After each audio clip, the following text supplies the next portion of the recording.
Aí.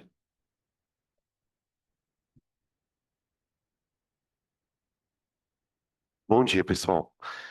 Ui, perdão.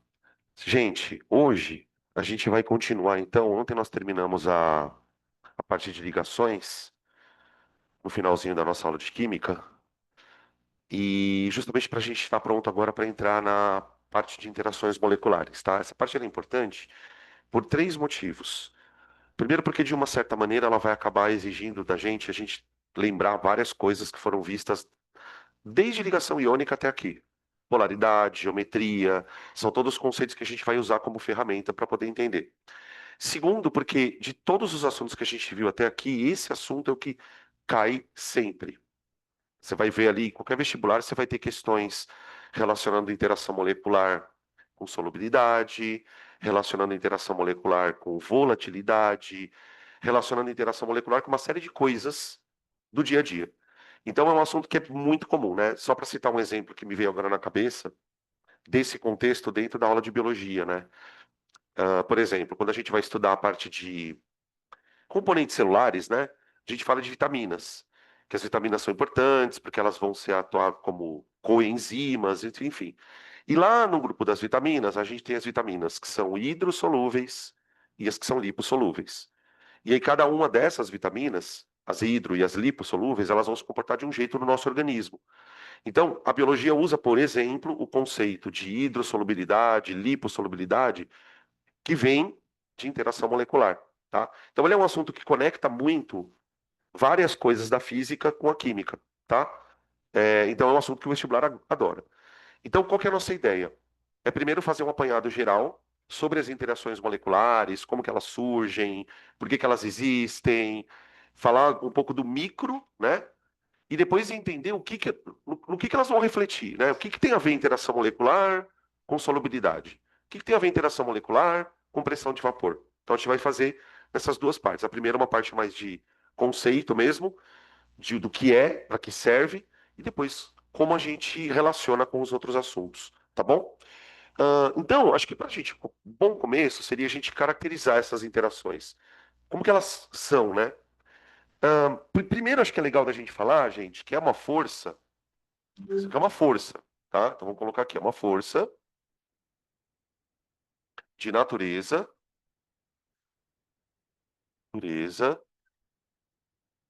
elétrica ou eletrostática. Vamos chamar de eletrostática.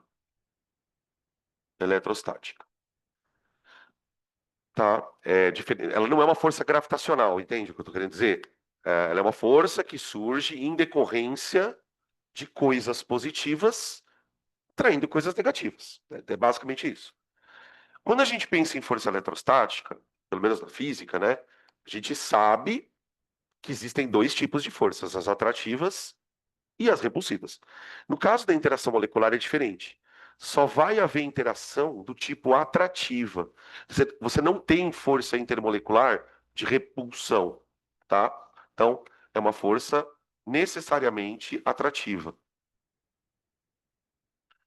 Necessariamente atrativa. Outra coisa, também importante. Toda força de origem elétrica, toda força de origem elétrica é uma força, gente, cujo valor depende da distância. Por exemplo, quando dois corpos se atraem, tipo um positivo e um negativo, essa atração ela depende do quão perto esses caras estão. Quanto mais próximo, mais atrai. Quanto mais longe, menos atrai. Essa regra vale aqui. O que eu quero dizer com isso? Essas interações moleculares, elas só vão acontecer mesmo na prática se as moléculas estiverem bem pertinho uma da outra. E isso acontece em dois estados físicos: no sólido, onde as partículas estão muito pertinho, praticamente não tem espaço entre elas, né? E no estado líquido também. Então, a ocorrência, vamos colocar aqui, ó, ocorre nos estados sólido e líquido, tá bom? Então, ó, isso daqui já é um bom gancho. Peraí, deixa eu só fazer uma coisa. Isso, gente.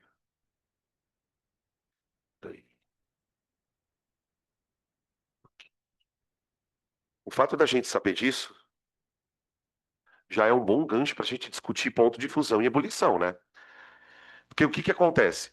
Se essa força só existe nos estados líquido e sólido, faltou o líquido e sólido, significa que para você conseguir evaporar um líquido, você vai ter que quebrar essas interações. Então, já dá para a gente pegar esse ponto aqui, né, de maneira muito rápida, e já fazer uma ponte com propriedade coligativa. Quando a gente estudou propriedade coligativa, acho que umas 2 semanas atrás, uma, duas, lembra que a gente ficou um tempão falando sobre pressão de vapor? E a pressão de vapor, ela é uma maneira que a gente tem de saber o quão volátil é uma substância, né? Por, por que que dois líquidos, vê essa pergunta, vê se faz sentido para vocês. Por que que dois líquidos, na mesma temperatura, podem ter pressões de vapor diferentes? Um líquido que tem vapor de pressão muito alta indica interação molecular baixa. Por exemplo, os líquidos que eu chamo de voláteis, né? O álcool, o éter, a acetona, tudo.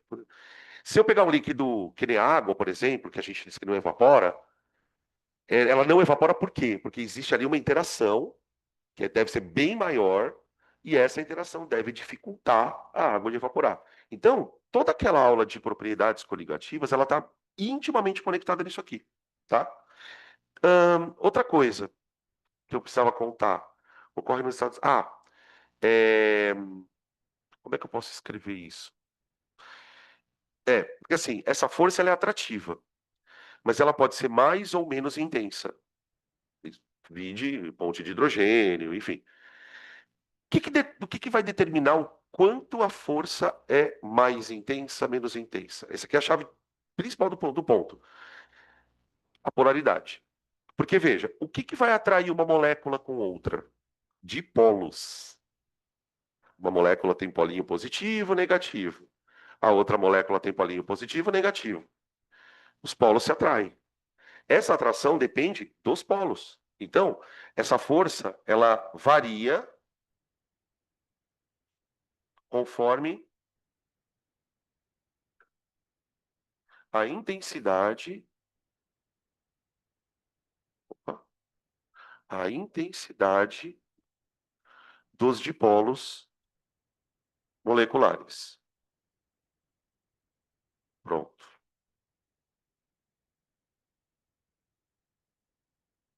tá? Essa daqui é a grande diferença que vai, a grande característica, digamos assim, que vai diferenciar o que é uma força intermolecular forte do que é uma força intermolecular fraca, tá? O que vai diferenciar em termos práticos, né? A ponte de hidrogênio da força de dipolo induzido, que são as mais diferentes, né? É o dipolo da molécula. A gente vai trabalhar em cima de 4 interações, tá? E o que que elas têm de diferente? A intensidade.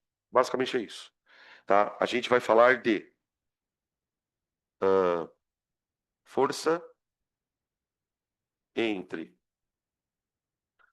dipolos induzidos,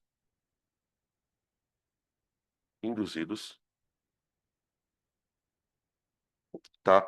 Que é considerada, de maneira errada, né? A mais fraca das interações. Ela não é bem assim a coisa, tá? A gente pode dizer que o dipolo induzido é uma interação fraca quando a molécula é pequena. Agora, existem moléculas grandes que têm uma interação de dipolo induzido muito maior, tá? Mas a gente conhece ela como uma força de interação fraca. Aí depois tem uma força chamada força entre dipolos permanentes, força entre dipolos permanentes. Aqui, pessoal, eu já tinha falado isso para vocês, mas peraí, eu não custa nada falar de novo. Toda vez que eu usar o termo dipolo aqui, eu estou falando do quê? Molécula polar. Molécula polar, um polo negativo, um polo positivo. A água é um dipolo, o HCl é um dipolo, entendem? Tá? Então, força entre moléculas polares ou apolares induzidas. Força entre moléculas polares permanentes, tá? Então a gente vai entender um pouquinho o que você gosta de dipolo induzido, o que é esse dipolo permanente, o que é isso.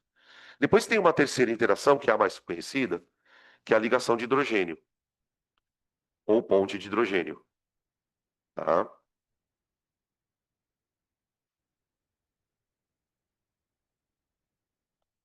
Lá na biologia, vocês ouvem falar sobre ponte de hidrogênio normalmente quando estão falando de estrutura do DNA, por exemplo, quando estão falando da água, por exemplo. Mas assim, gente, para a química, pensando no contexto da química, é importante saber, por exemplo, qual que é a diferença de uma ponte de hidrogênio para um dipolo permanente, por que que elas são diferenciadas, tá? A gente vai falar um pouquinho sobre isso. E aí depois tem uma outra que a gente andou falando sobre isso lá na aula de ligação iônica. Lá na aula de ligação iônica. Quando a gente falou sobre dissociação, eu até me lembro que tem uma pergunta lá na apostila, que eu ponho ela justamente para te discutir isso.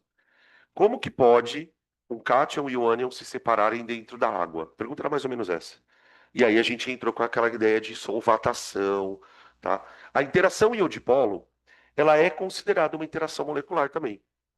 Ela não é tão molecular quanto as outras, por quê?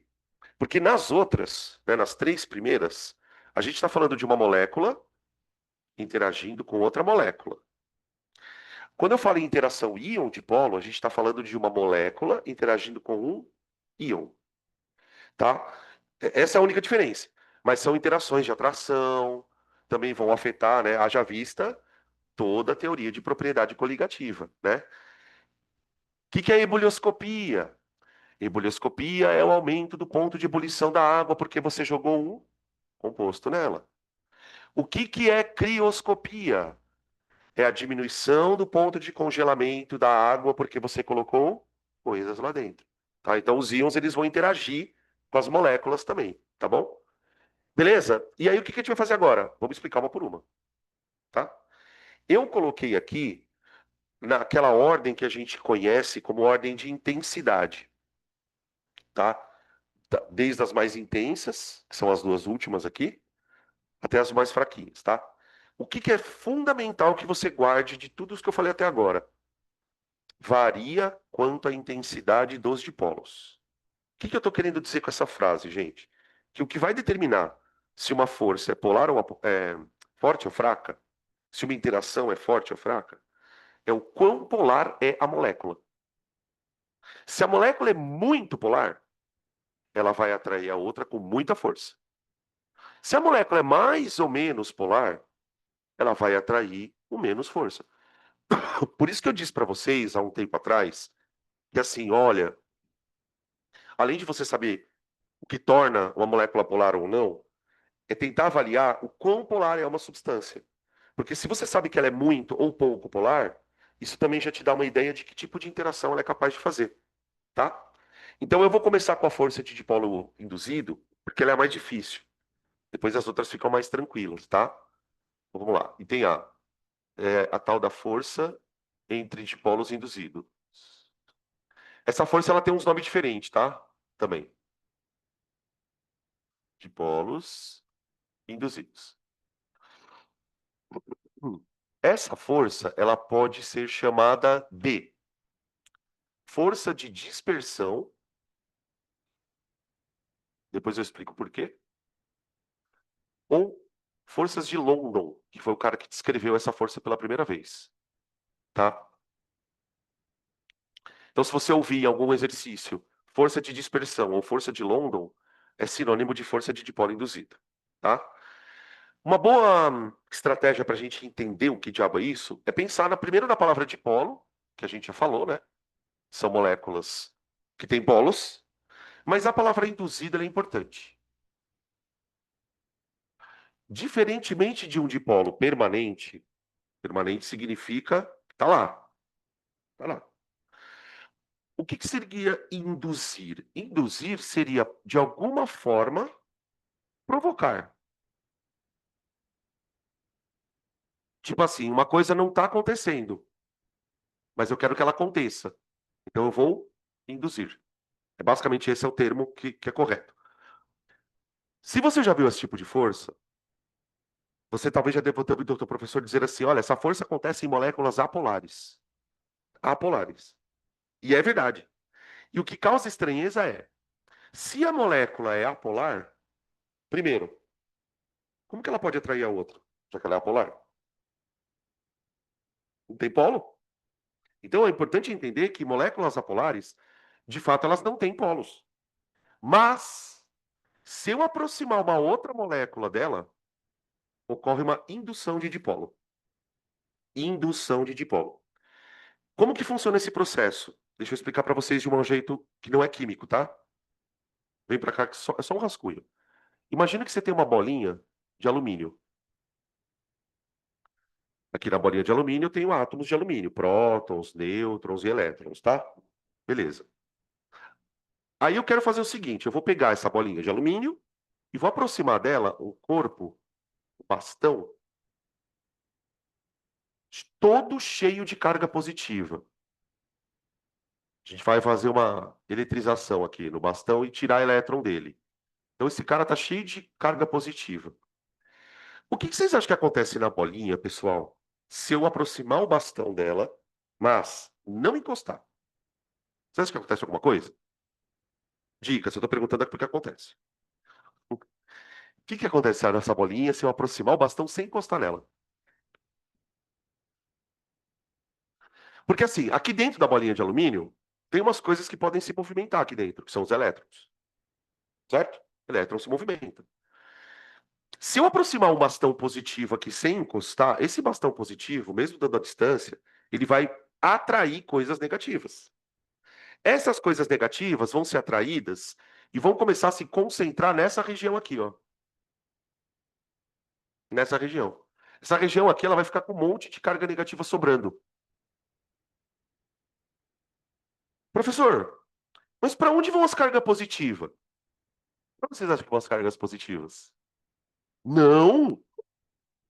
Ô, gente, próton não anda. Próton não anda.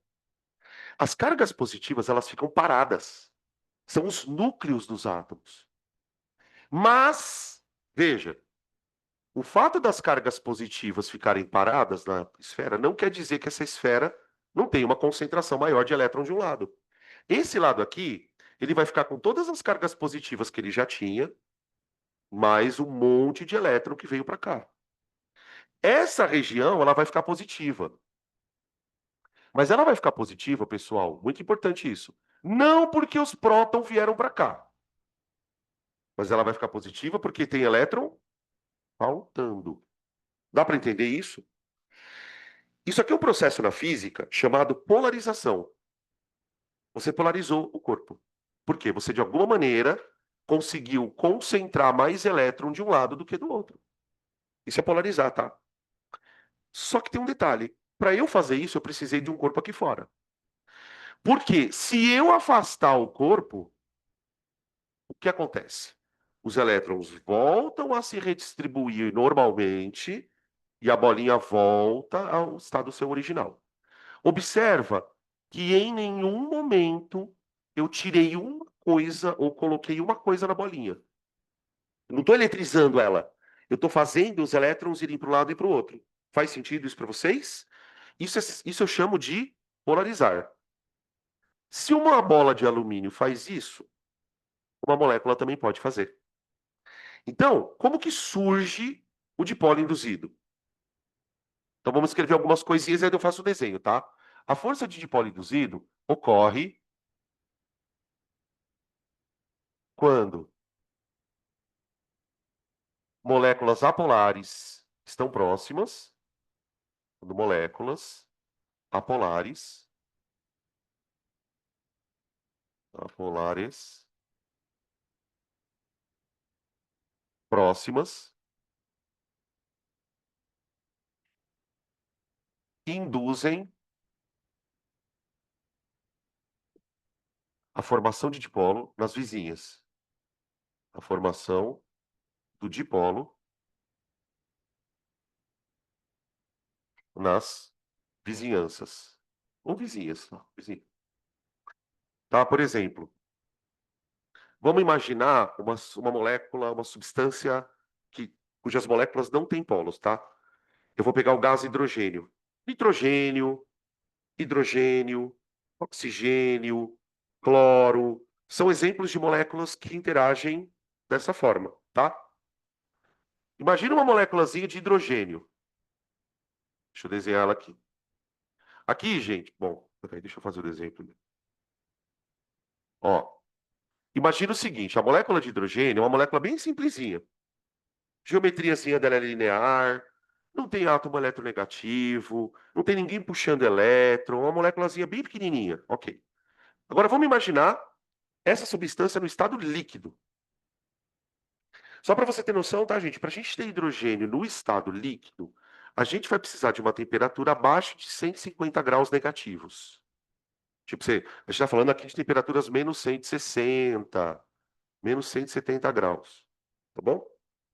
Então vamos imaginar que você tem um líquido feito de hidrogênio. Então lá dentro desse líquido, eu tenho moléculazinhas próximas uma da outra. Essas moléculas próximas das outras, uma da outra, podem interagir caso exista dipolo, ok?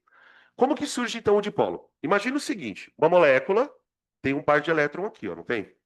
Esse par de elétron está fazendo isso aqui, não tá? Para lá, para cá, para. Lembra que eu falei para vocês lá na aula de ligação que toda vez que vocês virem um tracinho, tente imaginar os elétrons fazendo isso na molécula, ó, tá? É importante fazer essa imaginação. Então os elétrons estão fazendo isso. Aí, aqui também tem um par de elétrons fazendo isso.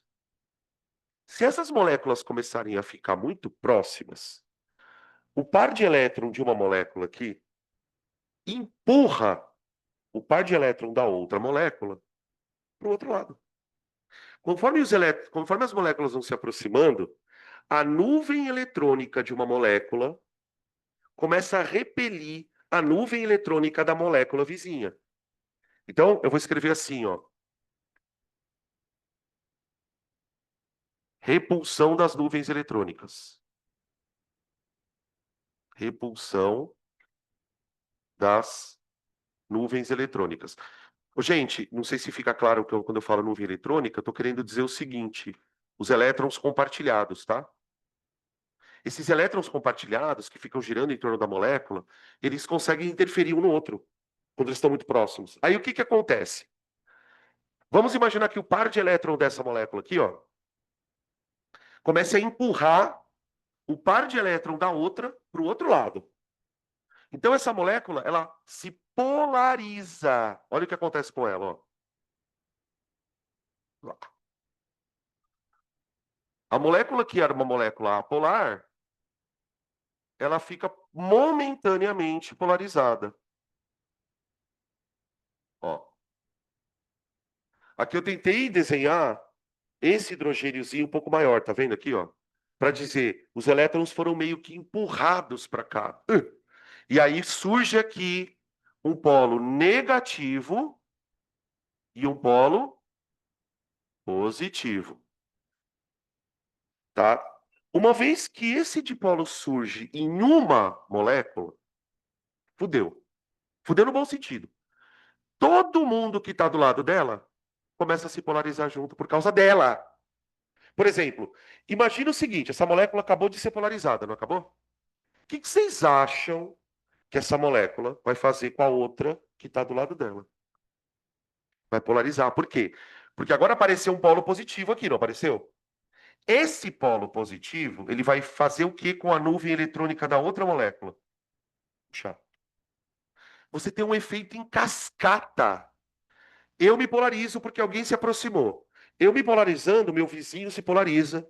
O meu vizinho se polarizando, o vizinho dele se polariza. E assim a coisa vai acontecendo meio que em cadeia, tá? Deixa eu desenhar outra molécula aqui polarizada também.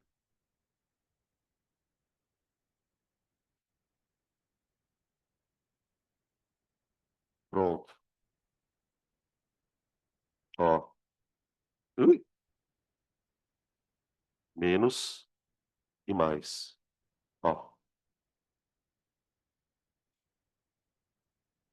É... Por isso que a força chama de polo induzido. Por isso que a força chama de dispersão. Essa palavra dispersão está se referindo à dispersão do quê? Da nuvem eletrônica. É uma força provocada pela dispersão das nuvens eletrônicas.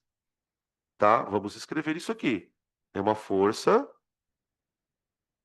provocada Eu fico imaginando como que o cara descobriu isso. Pela dispersão.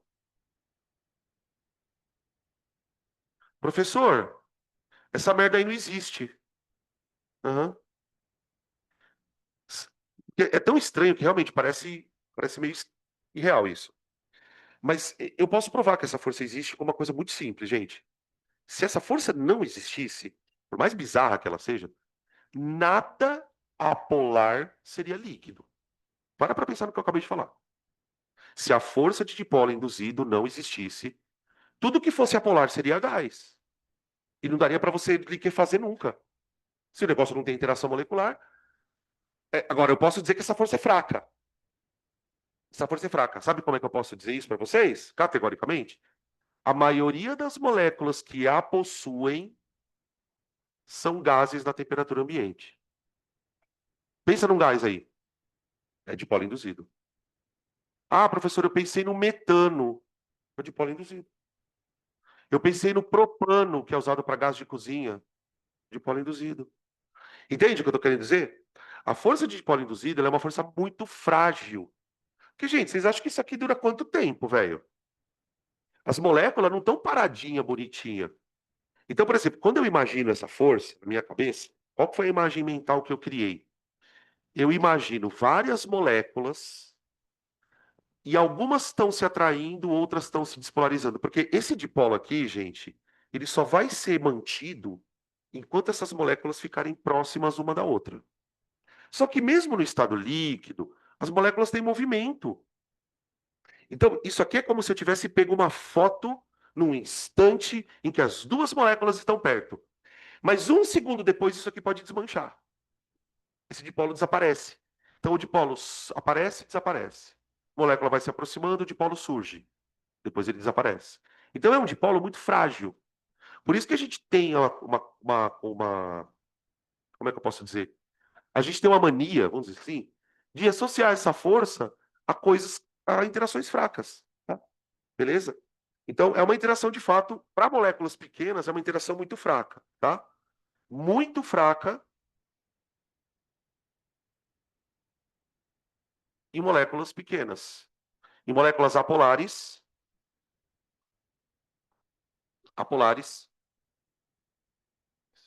pequenas. Pequenas. Tudo bem?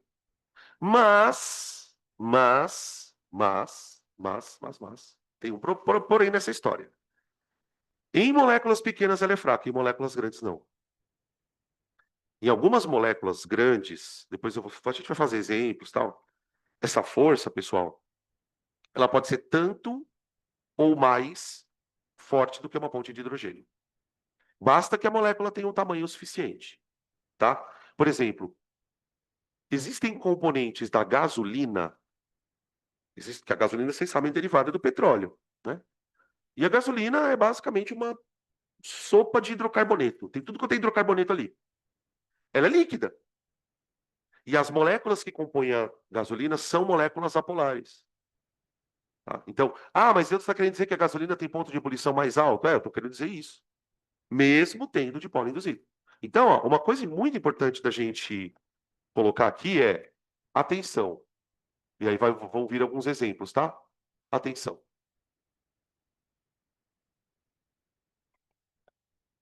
Essas interações, essas interações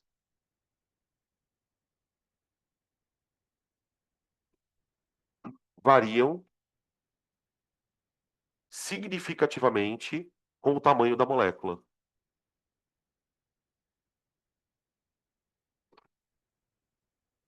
Mente com o tamanho da molécula.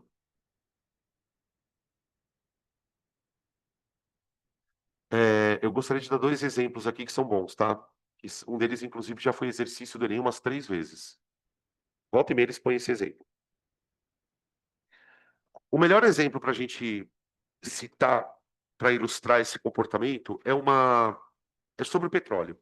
Não sei se vocês vão lembrar, eu me lembro de cabeça 2 vezes, de cara assim, que apareceram questões sobre. Perdão. Apareceram questões sobre como que você consegue produzir Gasolina, querosene, do petróleo. E não sei se vocês sabem, mas a resposta é destilação fracionada. Então, quando os caras vão fazer destilação do petróleo, então vamos colocar aqui um exemplo, ó. Destilação fracionada do petróleo.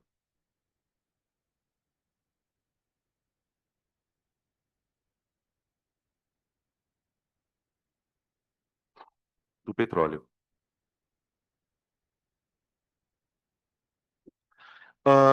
Para fazer destilação fracionada do petróleo, basicamente o que que a gente faz? A gente pega o petróleo bruto e aquece ele. Então, esse aquecimento ele é feito num sistema, obviamente, como um sistema de larga escala, não era um destilador de laboratório. Esse aquecimento ele é feito numa torre, literalmente uma torre, tá? Ela é bem alta. E essa torre, ela tem vários compartimentos em alturas diferentes. Em cada compartimento tem uma temperatura diferente. Então você tem mais ou menos uma coisa assim, ó. Você tem a torre de fracionamento, que essa torre, ela vai ter, deixa eu colocar aqui, uma, duas, três. Eu vou colocar só quatro, mas tem mais, tá? Preguiça.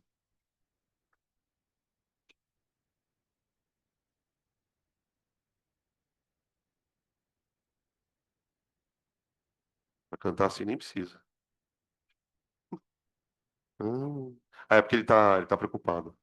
Não vou atrapalhar. Ó, imagina que cada buraquinho desse vai recolher um líquido, tá? Esse buraquinho vai recolher um líquido, esse buraquinho vai recolher outro líquido, esse buraquinho vai recolher outro líquido e esse aqui vai recolher outro líquido. Professor, mas que líquidos são esses? É aí que tá o negócio. O petróleo, ele vem aqui, ó. Petróleo. Lá embaixo do forno. Esse petróleo, ele é aquecido a uma temperatura onde ele basicamente ferve. Então imagina uma lata de petróleo fervendo. O que vai acontecer? Os vapores vão subir. Você tem vapor subindo. Gente, você concorda que todo vapor pode virar líquido? Desde que ele seja resfriado convenientemente, certo? Por exemplo, qual a temperatura em que o vapor de água vira líquido? 100. Então, por exemplo, se você tiver vapor da água ao nível do mar, né? E a temperatura dele for abaixo de 100, ele vira líquido, concorda? Com o petróleo não é diferente. Só que qual que é a diferença específica? O petróleo é uma mistura. Então aqui você tem componentes que se liquefazem em temperaturas diferentes. Você tem componente aqui que liquefaz a 20 graus, tem componente que liquefaz a 40 graus, tem componente que liquefaz a 80 graus. Então, na hora que o vapor vai subindo, ele vai resfriando, não vai? Conforme ele vai resfriando, algumas coisas vão evaporando. Desculpa, liquefazendo, vão voltando a ficar líquida, tá? E a questão do Enem, ela propunha basicamente para vocês o seguinte: o que que eu recolho em cada pedaço da torre? Ele apresentava uma tabela, obviamente, que ninguém é obrigado a decorar essas coisas. Ele apresentava uma tabela com vários hidrocarbonetos, gente. E o que que os hidrocarbonetos tinham de diferente? Adivinha? O tamanho da cadeia. Era isso. Então, aí o aluno falava assim, a questão era mais ou menos assim: ah, então tá, beleza. Se eu quiser recolher, o que que eu recolho na um, na 2, na 3 e na 4? Era meio que isso, tá? Então, o que que essas frações, é daí que vem o termo, né? O que que essas partes do petróleo vão ser?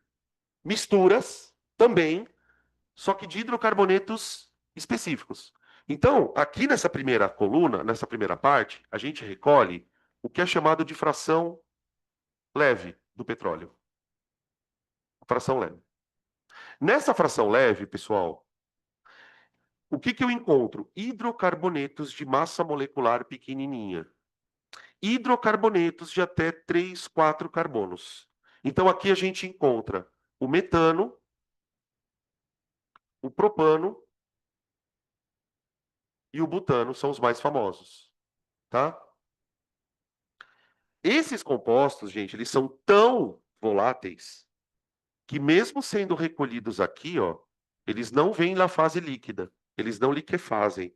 A fração leve é um gás. É um gás, tá? Então daqui eu tiro o gás natural, que é o gás usado em encanamento de rua, e o gás de botijão, que é a mistura desses dois aqui, tá bom? Beleza? Esses caras, repito, eles são tão voláteis, que dentro da torre não está frio o suficiente para ele virar líquido, tá? Agora, as outras frações já viram líquidas. Aqui nessa parte que está um pouco mais quente, tá? Aqui que está um pouco mais quente, a gente encontra a fração média do petróleo. Na fração média, a gente encontra gasolina e querosene, tá? Esse querosene que eu estou falando aqui, gente, não é querosene necessariamente de limpar as coisas em casa, água raiz só. Estou falando de querosene de avião, querosene de foguete, tá? São combustíveis que têm um poder calorífico fodástico, assim. Aí a terceira fração, aqui você já está falando de moléculas, pessoal, de 6, 14 carbonos. Eu me lembro que na questão do Enem, ele não dava as moléculas assim, ó. Ele dava assim, ó, C1, C4, C6, C14. Ele só dava o número de esqueletos da molécula, para o aluno ir se ligando, falando, olha, essa molécula é maior, né? Então ela vai ser recolhida mais baixa, tá? Essa daqui é a fração pesada.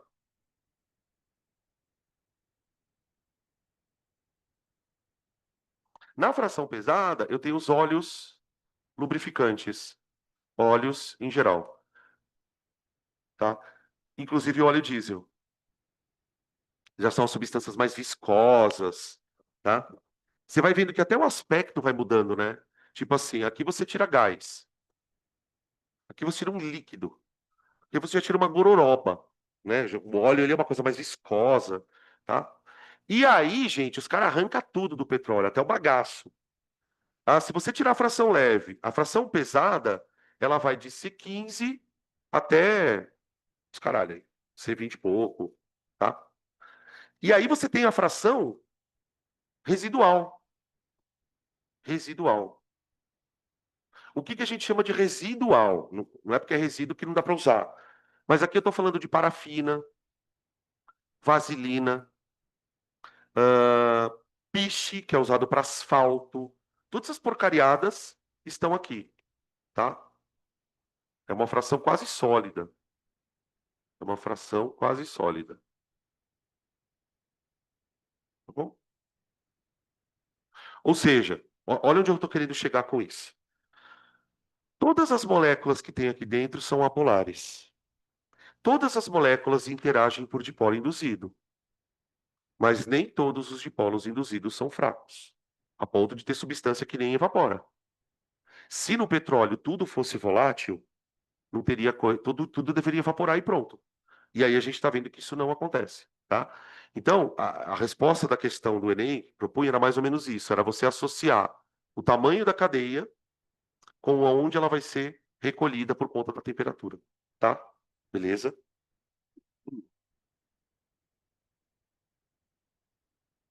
Eu vou dar um outro exemplo, pessoal, de como o tamanho da molécula interfere. Esse aqui é famoso, porque ele já caiu várias vezes, mas a gente pode citar um outro exemplo que é tão famoso quanto. Quer ver? Vocês lembram da família 7A? Família 7A, ela tem lá o flúor, o cloro, o bromo, o iodo e um outro átomo que chama astato, que a gente nem fala dele muito. Esses compostos da família 7A, eles têm uma facilidade para formar molécula diatômica. Tipo assim, ó, flúor, cloro, bromo, iodo. Todos têm 7 elétrons na camada de valência, todos fazem, portanto, uma ligação covalente, né? Só que, qual é o estado físico desses caras na temperatura ambiente? Estado físico a 25 graus e 1 atm. Eu vou contar para vocês, tá? Ninguém é obrigado a saber isso aqui. O flúor é gás. O cloro também é gás. Os dois são gases extremamente venenosos, muito venenosos. O cloro, no estado gasoso, ele tem uma cor esverdeada. Então, por exemplo, se você consegue condicionar um pouco de cloro dentro de um balão, alguma coisa, ele é meio esverdeado. O flúor não. O bromo é líquido. É um líquido vermelho. Vermelho. E o iodo é um sólido roxo, super bonito. Você pega iodo, é sempre perigoso pegar porque ele faz mal para a saúde, mas se você pegar um pedacinho de iodo e olhar ele, ele é um cristalzinho bem brilhante e um roxo quase azul, tá? Por quê? Apolar, apolar, apolar, apolar. Entenderam? Por quê essa diferença de estado? Por quê? O que vai diferenciar o nível da interação é o tamanho da molécula. Se vocês lembrarem, o flúor ele está no segundo período da tabela periódica. Então ele é um átomo de duas camadas eletrônicas. Olha lá, molécula de flúor. O cloro já é um pouquinho maior. O bromo já é maior. E o iodo é gigantão. Veja, são moléculas diatômicas. Não estou nem dizendo que o tamanho da cadeia é maior, porque aqui você olha para o e fala, pô, a cadeia é maior. Ok. Não, eu estou falando de moléculas que têm o mesmo número de átomos, mas o tamanho do átomo faz diferença, cara. É muito louco. O tamanho do átomo faz diferença. Por que que isso é tão importante? Porque essa força, gente, ela tem um segredo. Ela é diferente de todas as outras. Essa força, ela depende da área de contato entre as moléculas. Não basta só a molécula ter o dipolo. O que a gente percebe é que nas moléculas maiores, quando esse dipolo é produzido, pelo fato da molécula ser maior, ela consegue agarrar mais a outra molécula. Então, a gente costuma dizer que a força de dipolo induzida ela é uma força que depende muito da área da molécula. Moléculas que têm áreas maiores têm uma capacidade maior de interagir. Então, os iodos, por constituírem uma molécula maior, faz a interação acontecer mais intensamente. Então, vou colocar aqui, ó, o tamanho das moléculas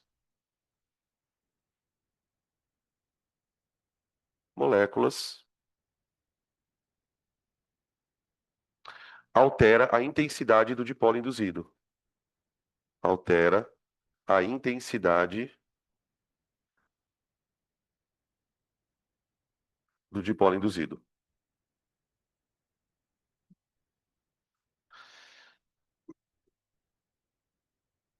A gente costuma dizer, né? É uma linguagem que no ensino médio não se usa muito, mas eu posso compartilhar porque não é tão foda. A gente costuma dizer, quando a molécula é muito grande assim, ó, que ela é muito polarizável. Polarizável, esse é o termo que se usa. Então, assim, por exemplo, numa explicação mais técnica, por que que o flúor tem interação molecular menor que o iodo? O flúor tem interação menor do que o iodo porque a molécula de iodo, por ser maior, ela é mais polarizável. Então, significa que quando as duas moléculas de iodo se aproximarem para estabelecer o dipolo induzido aqui, ó, quando essas duas moléculas de iodo se aproximarem, esse dipolo vai ser um pouquinho mais forte. Mais forte o suficiente para que ela seja sólida, tá? Quando as moléculas são pequenas, além de serem apolares, esse dipolo que o flúor faz é minúsculo, é um dipolo muito michuruca. Então as interações são tão frágeis que nessas condições aqui eles já são gases os dois, tá bom? Deu para ter uma noção? Então, ó, fica ligado com cadeia carbônica. Molécula que tem cadeia carbônica muito grande vai interagir por dipolo induzido, tá? Cuidado com ácido graxo, cuidado com sabões e detergentes, que a gente vai falar sobre isso na orgânica, tá? Beleza? Então acho que é isso de dipolo induzido. Gente, vocês têm alguma pergunta para fazer sobre ela? A boa notícia é que essa daí é a parte mais foda da aula. As outras é bem tranquila, tá? Porque assim, qual é essencialmente a diferença da primeira para as outras? Na primeira, a gente teve que explicar como surge um dipolo, para que depois eu entenda o negócio. As outras, já existe o dipolo. A molécula tem o dipolo, tá? Então, a força de dipolo permanente, vou colocar ela aqui agora, P. A força de dipolo permanente, pessoal, é a mais fácil de você entender. Força entre dipolos permanentes. Dipolos permanentes. Agora vocês vão conseguir entender uma outra diferença entre as duas, tá?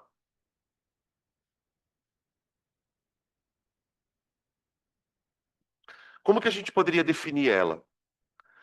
Ela tem a mesma característica do dipolo induzido, porém ela ocorre entre moléculas polares. Já existe o dipolo. Não existe uma dependência da molécula se aproximar, para polarizar, para atrair. Não, não tem isso não. Então aqui, ó, vou escrever o seguinte: ocorre entre dipolos de moléculas.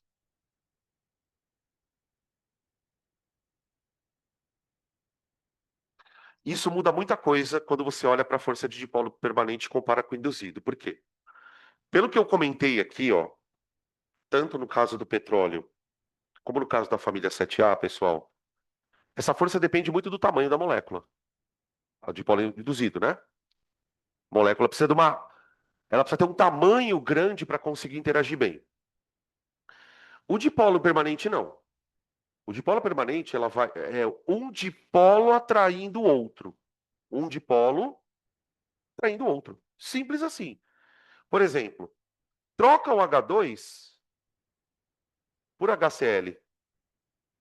Pronto. Não precisa ir muito longe. Trocamos o H2 por HCl. Troquei molécula apolar por molécula polar. No caso do HCl, o dipolo negativo, ele está no cloro, certo? Ó, a molécula está polarizada já, por causa do cloro que puxa os elétrons. Nanã. Então você tem aqui, ó, polinho pose, polinho nega. Polinho pose, polinho nega. Tá bom? Beleza? É claro que essa força tende a ser mais forte do que aquela. Por quê? É diferente você ter moléculas que já são polares de moléculas que estão se polarizando instantaneamente ali. Esses dipolos, gente, eles são dipolos mais intensos. Então aqui, ó, no meio, você vai ter uma interação mais forte. Então a gente poderia fazer assim, quer ver, ó? Uma boa maneira da gente, vamos dizer assim, ilustrar o quanto uma força é diferente da outra. A gente poderia representar o dipolo permanente, desculpa, o dipolo induzido, com pontinhos assim, ó. Não sei nem se o pessoal de casa está enxergando, ó. Coloquei uns pontinhos azulzinho aqui, bem fraquinho. Aqui, eu já vou colocar uns pontos maior, ó. Aqui é uma força maiorzinha, tá vendo? Tá? Então, as moléculas que têm esse tipo de interação, elas têm uma pressão de vapor. Vê se você consegue entender essa frase inteira. Essas moléculas aqui, que têm essa interação, elas têm uma tendência a terem pressão de vapor menor. Entendem isso? O que que eu quero dizer quando eu falo que a molécula tem pressão de vapor menor? Que ela é menos volátil, exatamente. Só que tem uma coisa que a gente tem que tomar muito cuidado, pessoal. Quando a gente vai falar isso, né? Ah, o HCl é menos volátil. Ele é menos volátil do que quem? Presta muita atenção no que eu vou falar agora. Só tem sentido você comparar moléculas se elas tiverem alguma semelhança. Por exemplo, tem sentido eu comparar a interação entre HCl e hidrogênio? Tem.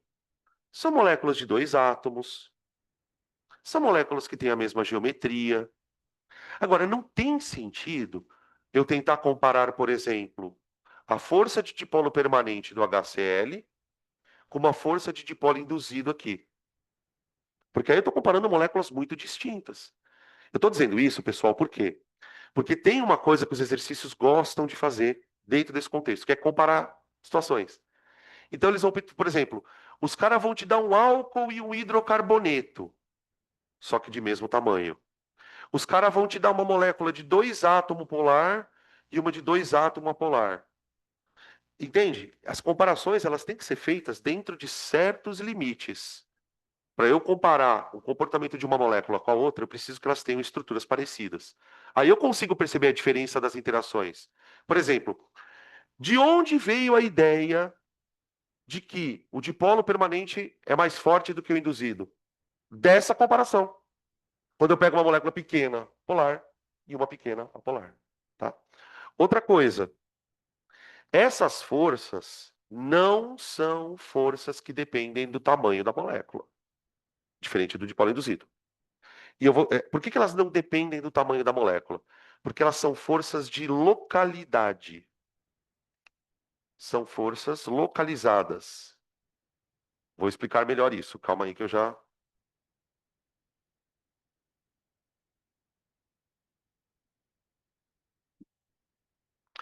Eu vou dar um exemplo de uma situação para vocês entenderem o que eu quero dizer com isso. Tem uma substância que se usa muito na medicina, inclusive, quando o pessoal vai conservar peça de cadáver, que é o formol, né? Vocês já sentiram o cheiro de formol, pessoal? Alguém já teve oportunidade de ir no laboratório? É bem desagradável. Desagradável não é fedorento, mas irrita o nariz. Quem tem rinite, por exemplo, vai sofrer na faculdade, porque aquilo impregna o ambiente, né? E o formol, ele é uma substância assim, ó. Ó, tudo bem? Ele é um aldeído, tá? Tem um carboninho aqui fazendo dupla com O e dois hidrogêniozinhos aqui. Qual que é a geometria dessa molécula, pessoal?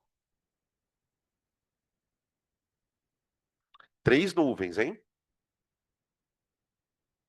Trigonal. Ela é trigonal plana.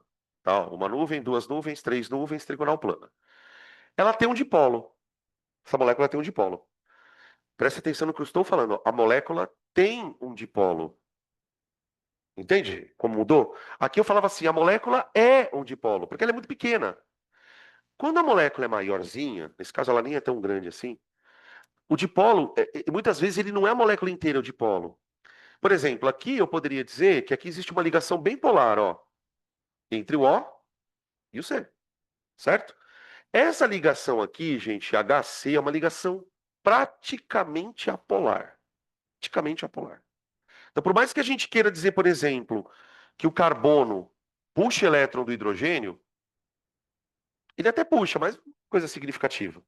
O dipolo mais intenso nessa molécula está aqui, ó. Está aqui, ó. Então eu posso dizer que aqui é um polo negativo e aqui é um polo positivo, certo? Beleza. Agora imagine, por que que o carbono é um polo positivo? Porque nessa ligação dupla, o oxigênio está puxando o par de elétron. Agora imagine essa substância no estado líquido. Olha o frasquinho, está escrito lá, formaldeído. A interação entre moléculas de formaldeído, ela vai acontecer como? Aqui eu vou desenhar uma outra. Ó, vocês lembram como que chama só o C dupla O? Carbonila. Carbonila. Então veja, ó, isso aqui é uma carbonila de um aldeído, tá? A carbonila de um aldeído, ela vai atrair a carbonila do outro. Tá vendo? Aqui, ó. Porque aqui eu tenho um polo negativo e um polo positivo. Aqui, ó. Você percebe que isso é uma força localizada? Isso é uma força localizada. É uma força que acontece num pedaço da molécula com outro pedaço. Tá? Ah, professor, e se essa molécula tivesse carbonos aqui do lado? Por exemplo, se fosse uma cetona, né? Essa força continuaria existindo? Sim. Entende quando eu digo que ela é uma força localizada? Porque ela acontece em regiões específicas da molécula. Tem uma região aqui com dipolo, ela vai atrair outra região com dipolo. É diferente da força de dipolo induzido, que é uma força na molécula inteira. Quando a gente fala que a força depende do tamanho da molécula, o que que a gente está querendo dizer de verdade? Que essa força ela acontece na molécula inteira. Então, tipo, se eu sou grande, eu me agarro a uma outra molécula por toda a minha extensão quando eu faço dipolo permanente.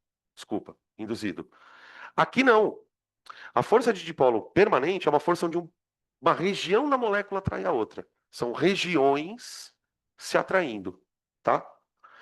Por isso que às vezes o dipolo permanente pode ser mais fraco que o induzido. Porque como o dipolo permanente ela acontece em pedacinhos da molécula, mesmo que seja uma força relativamente forte, não dá às vezes para comparar com uma força numa molécula grandona, numa cadeia grandona, tá? Beleza? Então é isso. Fala, Sara.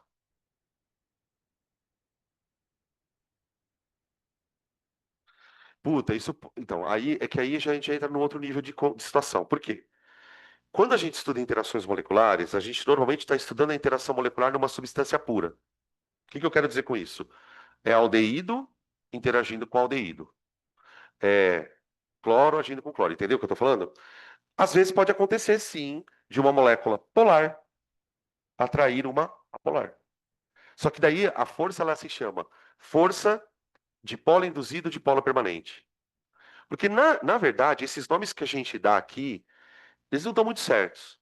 Quando você vai falar de uma força, você tem que falar quem está atraindo. Então, o que seria o mais correto aqui? Força de polo permanente de polo permanente.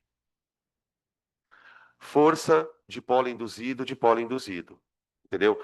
Porque aí o que que vai acontecer? Se eu misturar fulano com Beltrano, você vai ter essa interação. Por exemplo, eu posso ter uma interação de polo permanente de polo induzido? Pode, pode sim. Só que isso não aparece, por quê? Porque a gente está falando de mistura, tá? Beleza? Influencia. Boa pergunta. Eu vou jogar para todo mundo, tá? Gente, a geometria da molécula influencia? Sim, no quê? Na polaridade. Ela já influenciou na polaridade. Por isso que é tão importante. Por isso que eu perguntei aqui para vocês, geometria. Ah, por que que tá perguntando de geometria? Porque, na verdade, a polaridade ela vem da geometria. Né? Haja vista que a água só é polar porque ela é um chapeuzinho. Ela é angular, tá? Então é isso. Deixa eu ver o que mais. Tudo bem, gente? Tá aqui? Dá para ir para a ponte de hidrogênio? Vocês viram que é bem mais fácil explicar uma coisa que já existe, né? No caso da ponte de hidrogênio é mais fácil ainda, gente. Então vou colocar aqui, item C.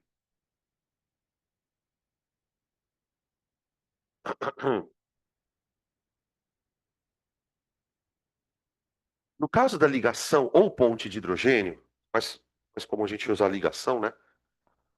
Vou colocar aqui. Então, ligação ou ponte de hidrogênio.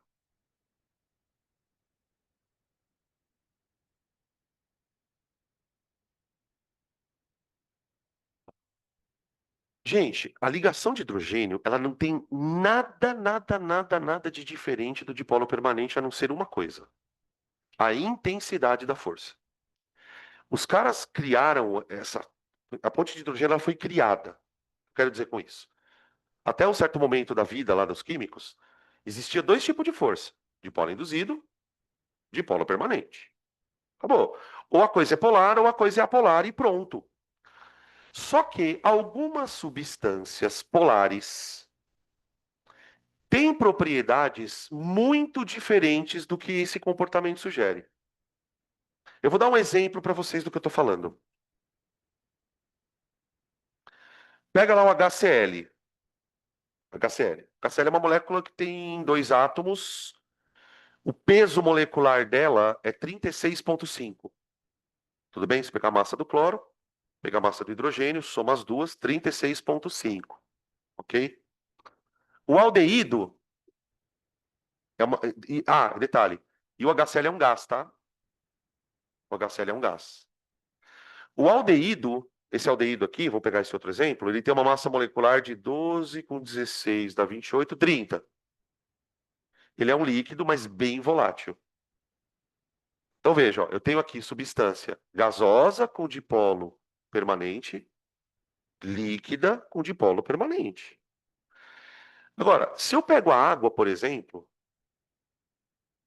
aí de novo a gente volta a falar dela, a água tinha tudo, gente, para dar errado na vida. Sabe quando a mãe fala assim, nossa, esse menino tinha tudo para dar errado na vida? A água tinha tudo para ser gás. Por que que ela tem tudo para ser gás? Ela é uma molécula pequena e tem peso molecular baixo. Baixo. Mas não é gás. Não bastasse ela não ser gás, ela tem um ponto de ebulição muito, muito, muito, muito alto para o tamanho dela.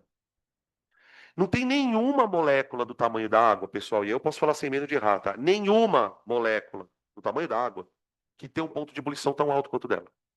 É que a gente usa o termo 100 graus Celsius, 100 graus Celsius, como se fosse uma coisa tosca. Mas 100 graus Celsius para uma molécula desse tamanho, gente, é muito estranho. E foi esse tipo de investigação que fez os caras sentirem a necessidade de criar um apêndice do dipolo permanente, que é a ponte de hidrogênio. A ponte de hidrogênio é nada mais do que o dipolo permanente exacerbado. A gente calcula, a gente não, porque eu nunca calculei isso, mas calcula-se que uma ponte de hidrogênio, ela tem aí uma força mais ou menos 60, 70 vezes maior do que essa. Então, as moléculas que fazem ponte de hidrogênio, quando você compara elas com as moléculas parecidas, por exemplo, se eu comparo a água com o H2S, por exemplo, a diferença ela fica gritante nas propriedades químicas, nas propriedades físicas. São coisas muito diferentes para moléculas muito parecidas. Então, esse tipo de situação fez com que os físicos começassem a olhar para esse dipolo permanente assim, olha, tem uns casos aí especiais. Tudo que for um caso especial do dipolo permanente, eu vou chamar de ponte de hidrogênio ou ligação de hidrogênio, ok? Tá, mas aí tem uma pergunta que é importante. O que que você chama, Danilo, de casos especiais? Como que eu vou saber quando que uma ponte de hidrogênio é ponte de hidrogênio ou dipolo permanente é dipolo permanente? A coisa funciona assim, ó. Então vamos escrever aqui. Como é que eu posso escrever isso? Tá. São dipolos, são atrações de alta intensidade, bota alta nisso, tá? Intensidade,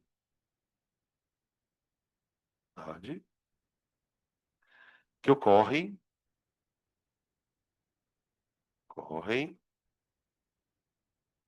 em dipolos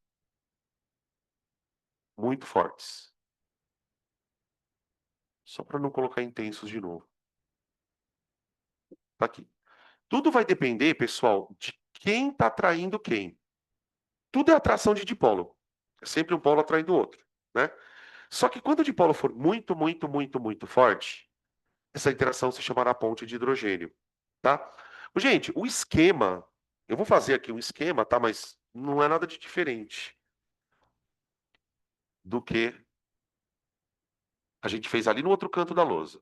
Ó, troquei H2 por HCl, agora eu troquei HCl por HF, tá?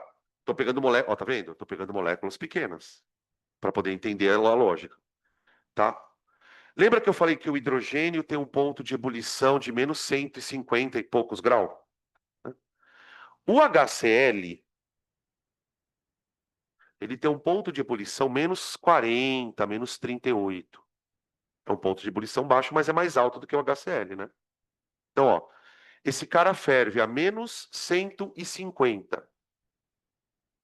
Esse cara ferve a menos 50. Esse aqui ferve a 1 grau. Ai, professor, que baixinho. Mas olha a temperatura dele para os outros. Esse aqui ferve a 1 grau. Esse aqui ferve a menos 150. Vocês estão entendendo essa diferença? O quanto uma ponte de hidrogênio é forte? Para você conseguir quebrar uma ponte de hidrogênio, você vai ter que aquecer muito mais a molécula do que ali. Ah, mas por quê? Porque a molécula é muito polar. E por que que a molécula é muito polar? Por causa do flúor. Ele é o cara. O átomo que puxa o elétron é o mais eletronegativo de todos. Se ele é o átomo mais eletronegativo de todos, gente, ele vai formar um baita de um dipolo. Uau. Aqui, ó. Ó que belo dipolo. Nossa, tá. Só para representar, gente, que a nuvem eletrônica ela está bem deslocada para o flúor, tá? Aqui, gente, o dipolo é tão grande que a força intermolecular eu vou representar mais grossinha assim, tá? Tá bom? Ó, tá? Essas interações a gente consegue perceber a intensidade delas quando a gente mede o ponto de ebulição das coisas. E por isso que, quando a gente fala muito de interação molecular, as questões normalmente trazem esse negócio de ponto de ebulição, tá? Pontos de ebulição muito fortes, ok? Bem, até aqui, pessoal. Espera que eu vou dar uma descansada aqui, rapidão.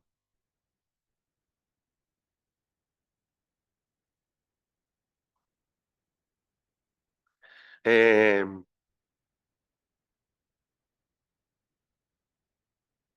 tá.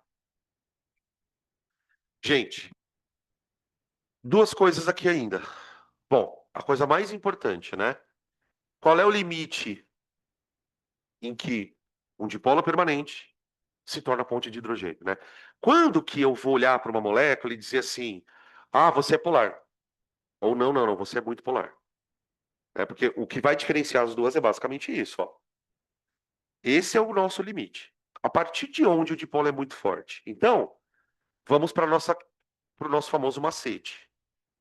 A formação de ponte de hidrogênio, gente, ela depende de um dipolo forte, certo? Formação de ligações de hidrogênio. Ela vai depender de um dipolo forte. Então, você vai pensar o seguinte: tenta lembrar da fila de eletronegatividade e tenta buscar para mim nessa fila quais são as três ligações covalentes mais polares que existem. Então, pensa primeiro na fila de eletronegatividade. Pensou? Vocês foram aonde ontem? Vocês foram aonde ontem? No clube, né? Você foi no clube? Brigou. O que mais? No hospital, né? Sabia, está com cara de que apanhou. Fui ontem no clube, briguei, saí correndo para o hospital. Tá. Pega aí essa frase agora e monta pra mim quais são as três ligações mais polares da fucking vida. HF, H ligado a Fon. Olha lá ele. Vocês entenderam agora por que que a porra da ponte de hidrogênio é H ligado a Fon? Para uma molécula interagir por ponte de hidrogênio, pessoal, ela precisa ter um dipolo muito forte. E segundo os cálculos que alguém fez ali, o que que eles consideram como dipolo muito forte? Esses três, tá? Toda vez que você encontrar numa molécula um HF, bom, encontrar numa molécula HF é impossível, porque o HF já é a própria molécula, né? O flúor só faz uma ligação, né? Então a única molécula que tem flúor que faz ponte de hidrogênio é o próprio HF. Porque você não vai encontrar nunca em nenhuma outra molécula H ligado a F. Ok? Agora, H ligado a O, mano, aí é puta do monte. Né? A gente pode citar os ácidos, água, água oxigenada, álcool, fenol, ácido carboxílico, base, porrada que faz ponte de hidrogênio. E HN, a gente tem algumas moléculas famosas também. Posso citar a amônia, as aminas, as amidas. Então aqui eu vou colocar uns spoilerzinhos da orgânica, tá? Álcoois, fenóis. Vocês lembram da diferença, gente, de álcool para fenol? Isso é meio perdidão lá na cabeça de vocês. A diferença de álcool para fenol é onde está o OH. No fenol, a hidroxila está no anel aromático. E no álcool, a hidroxila está num carbono saturado, tá? A gente tem também os ácidos carboxílicos, tá? Isso aqui, gente, toda vez que aparecer uma molécula com OH, vocês vão me ouvir falar de ponte de hidrogênio, tá? Então, vocês vão ouvir mil vezes. Isso é uma aula que ela nunca termina. Ela vai acompanhar a gente até o final do ano, porque a gente vai precisar dela sempre. De HN, eu posso citar, além da amônia, né? Eu posso citar as aminas e amidas.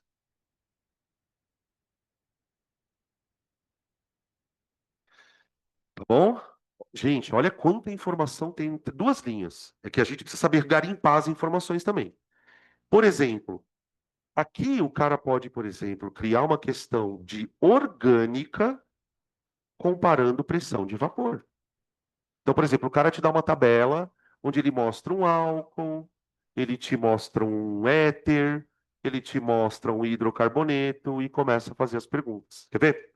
Uma forma bem prática de mostrar isso,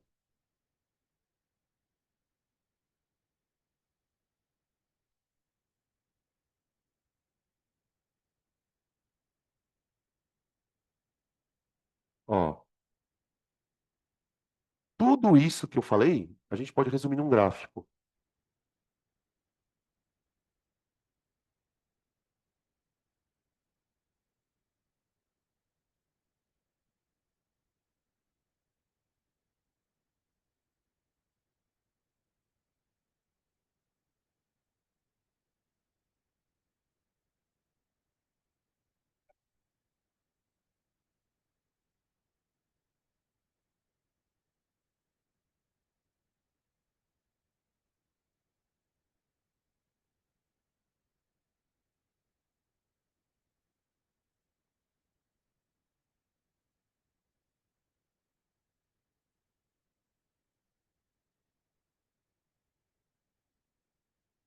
Não é repetição, tá, gente? É, na verdade, estou tentando juntar as coisas. Cada dia mais tarde, hein? Ó, quem é quem? Fala aí. Ó, o gráfico, vamos lá, eu vou inventar um enunciado. No gráfico abaixo estão ilustradas as pressões de vapor em função de temperatura para três substâncias listadas a seguir. Nas alternativas abaixo, aquela que relaciona corretamente o gráfico com a substância é. Então eu tenho três substâncias que eu vou chamar de ABC, A, B, C, e três gráficos que eu vou chamar de 1, 2, 3. 3, tá? Isso aqui é uma questão que essencialmente cobra, primeiro, que o aluno entenda o que o gráfico está mostrando, né? Óbvio, mas essencialmente vai cobrar a identificação de interação molecular, tá? Veja que, de maneira proposital, eu escolhi moléculas que têm mais ou menos o mesmo tamanho. São moléculas que têm dois carbonos, tá? E aí, o que que eu quis fazer nesse caso? Eu troquei o grupo funcional. Só isso. Dois carbonos com H, dois carbonos com NH2, dois carbonos com aldeído, com a carbonila do aldeído, tá bom? Bom, essa é uma questão. A outra questão é identificar aqui na curva quem é o mais volátil. E isso a gente já tinha discutido já anteriormente. Para a gente saber quem é o mais volátil, você pega uma temperatura qualquer aqui do gráfico e joga para cima aqui, ó. Joga lá uma temperatura qualquer. Vou pegar uma temperatura aqui, ó.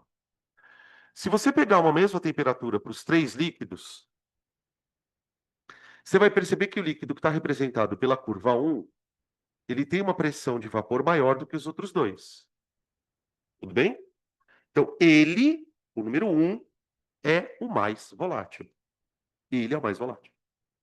Já o número 3, dos três, é o que tem menor pressão de vapor. Então, ele é o menos volátil. Estão entendendo? Então, agora, eu preciso descobrir aqui quem é o mais e quem é o menos volátil. Observando nas três moléculas, o que que eu identifico nelas? Além da cadeia carbônica, né? Uma tem hidroxila, então quando ela está no estado líquido, ponte de hidrogênio. Acabou. A outra tem um grupo amino, também um grupo polar, então ponte de hidrogênio. E aqui eu tenho um dipolo permanente. Não é um dipolo fundidão, é um dipolo C dupla O. Não é um dipolo OH. Entendem a diferença? Então, das três, na minha concepção, a que tem interação molecular mais fraca é o aldeído. É o aldeído. Então ele vem aqui, ó. Ele vem aqui, já que ele é o mais volátil. Aí eu tenho duas pontes de hidrogênio, pessoal. Eu tenho uma ponte de hidrogênio OH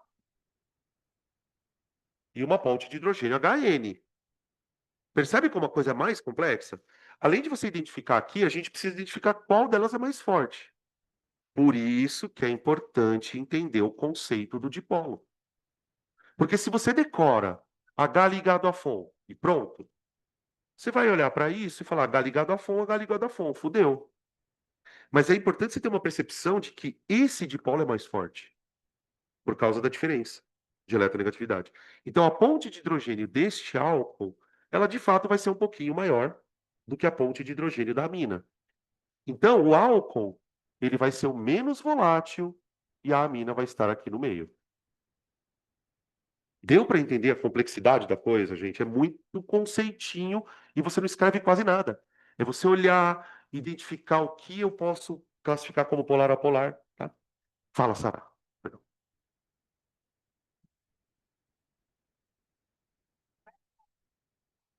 O C é mais volátil do que o A?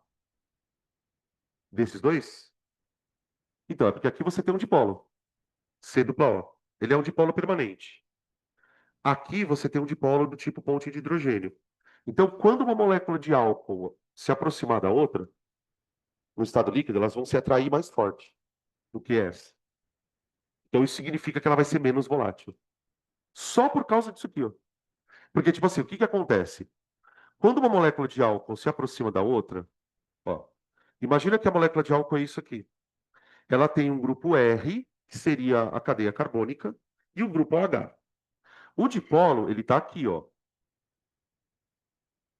Entendeu? Então, se uma outra molécula de álcool aproximar aqui, o dipolo vai acontecer aqui.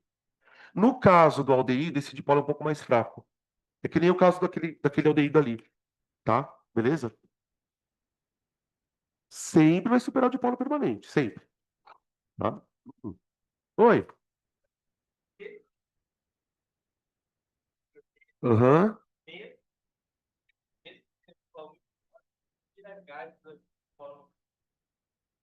Se vira gás, acabou o dipolo, né? Não tem dipolo. Lembra do começo da aula? Forças intermoleculares ocorrem somente no estado sólido e líquido. Aí você fala assim, mas Danilo, então por que... Hã? Porque a molécula está longe. Lembra que eu falei no começo da aula? Ó, é uma força de atração elétrica. Não sei se você lembra que na eletricidade, quando você vai calcular força, tem uma fórmula para isso, né? K Q1 Q2 dividido por D ao quadrado. O que que esse D está me dizendo claramente? Que forças elétricas, não conseguem agir muito à distância. Se a molécula está muito longe uma da outra, sobe a força. Então, qual que é o problema? Enquanto a substância está no estado líquido, há uma proximidade suficiente para que essas coisas se atraiam. A hora que essa coisa quebrar, o negócio vira gás, desapareceu a força. Por isso que a gente está todo momento aqui, não sei se você percebeu, falando, vai virar gás, vai virar gás. Porque o virar gás indica que você conseguiu quebrar a força. Então, por exemplo, é muito idiota isso, mas o simples fato de você ver dois líquidos ferverem a temperatura diferente já está te dando uma informação preciosa sobre interação molecular. Porque se um cara ferve a 100 e o outro ferve a 30, é porque é muito mais fácil separar esses caras, ou seja, desfazer as interações, do que o cara que ferve a 100, entendeu? É mais ou menos essa a lógica da coisa. Agora, para isso aqui virar sólido, aí é um outro processo. E a gente não vai entrar muito nesse mérito. Agora, a hora que virou gás, desapareceu. Então, por exemplo, as moléculas do oxigênio aqui do ar, elas estão interagindo por alguma força intermolecular? Não, não. Estão tudo solta. Gente, por que que o gás expande pra caralho? Para pensar nisso. Imagina que eu tenho uma garrafinha aqui com gás fedido. Eu abro. Daqui 3 minutos, tá todo mundo sentindo o cheiro. Por que isso acontece? Porque o gás espalha. Ora, e por que que o gás espalha? Pensa numa física muito simples. Porque não tem nada que segure as moléculas ali. Líquido não tem essa característica, né? Quando você abre um líquido, ele não faz isso, ó. Isso mostra que, de alguma maneira, as moléculas do líquido têm um grau de conexão. O grau de conexão é isso aqui, tá bom? Beleza? Ó, outras coisas. Vamos lá. Agora vamos sair do óbvio. Porque assim, tem uma coisa que eu tenho muito medo que vocês saiam daqui carregando. E eu não quero que isso aconteça. Uma das coisas que essas aulas trazem pra gente, pelo menos para mim foi assim, é que assim, é uma percepção de que ou eu faço dipolo induzido, ou eu faço dipolo permanente, ou eu faço ponte de hidrogênio e acabou. E é completamente nada a ver com isso. Quando uma molécula é muito pequenininha, ela vai interagir por um tipo de força específica. Ou ela é polar, ou ela é apolar. Agora, numa molécula orgânica, numa molécula maior, podem ocorrer vários tipos de interação diferentes. Então vamos colocar assim, ó.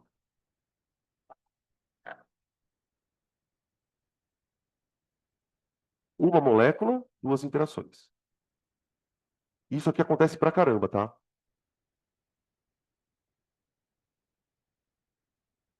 O melhor exemplo para a gente ilustrar essa situação, e dá até para mostrar para vocês que ela é super comum, é o caso do álcool. O Brasil utiliza a gasolina como combustível, mas também utiliza o álcool. E o álcool no Brasil ele é vendido ou álcool ou misturado na gasolina. O fato da gente misturar álcool na gasolina é justamente para deixar a gasolina mais barata, tá? Para segurar um pouco o preço da gasolina, e tal. E o álcool que a gente usa na gasolina é esse senhorzinho aqui, ó. É este senhorzinho aqui, ó. O etanol, certo? O etanol. Tá, agora vamos dar uma olhada para a molécula de etanol com calma e já perceber que ela faz ponte de hidrogênio, certo? E isso, inclusive, torna o álcool uma substância muito solúvel na água. Ó, apareceu outra coisa aqui: solubilidade. Até agora a gente estava usando muito a volatilidade para poder justificar a interação, né? Agora eu vou começar a usar um outro argumento, que é a solubilidade. Ah, tá. A água, por ser uma molécula polar, muito polar, ela consegue interagir com o álcool através da ponte de hidrogênio, tá bom? Aqui veja, é mais ou menos o que eu estava falando para a Sara agora há pouco. Aqui a gente está analisando uma coisa um pouco delicada, porque eu não estou mais analisando a água interagindo com a água. Eu estou interagindo, eu estou analisando a água interagindo com uma outra molécula, tá? E ok, tá tudo certo. Aqui aconteceu uma ponte de hidrogênio. Essa ponte de hidrogênio é fundamental para a água dissolver o álcool. Gente, dissolver é interagir. Quando duas coisas se misturam, é porque houve uma interação. Houve uma interação entre as coisas. É mais, usando uma coisa muito bestinha, mas imagina que você tem dois grupos de pessoas, grupo A e grupo B. Se você quer que essas pessoas se misturem, elas precisam interagir. Se cada uma ficar aqui e outra ali, se não houver nada que faça com que elas interajam, elas não vão misturar. Você pode usar o mesmo raciocínio para moléculas. Se uma molécula está aqui, a outra está ali. Se elas não têm como interagir, uma vai ficar olhando para a cara da outra. Agora, se uma molécula faz ponte de hidrogênio e a outra também, elas vão se atrair. E é justamente aqui que surge aquela frase famosa, né, no contexto, que é o semelhante dissolve semelhante. Gente, quando a gente fala que semelhante dissolve semelhante, não tem nada a ver com polaridade, pelo amor de Deus. Você viu isso errado. Se você pensa em polaridade, você viu errado. Quando eu falo semelhante dissolve semelhante, eu estou falando da interação molecular. Eu faço ponte de hidrogênio. Então, quem é meu semelhante? Quem faz ponte de hidrogênio. Eu faço dipolo permanente. Quem é meu semelhante? Dipolo permanente. Eu faço dipolo induzido. Quem é meu semelhante? Dipolo induzido. Não estamos discutindo polaridade. Eu vou provar para vocês isso agora, tá? Por quê? Tecnicamente o álcool é polar. Polar. Ah, professor, polar dissolve polar. Pois é. Então, se você acha isso, como é que você me explica, então, que o álcool também dissolve na gasolina? A gasolina não é polar. Muito pelo contrário. Tenta misturar gasolina na água para você ver.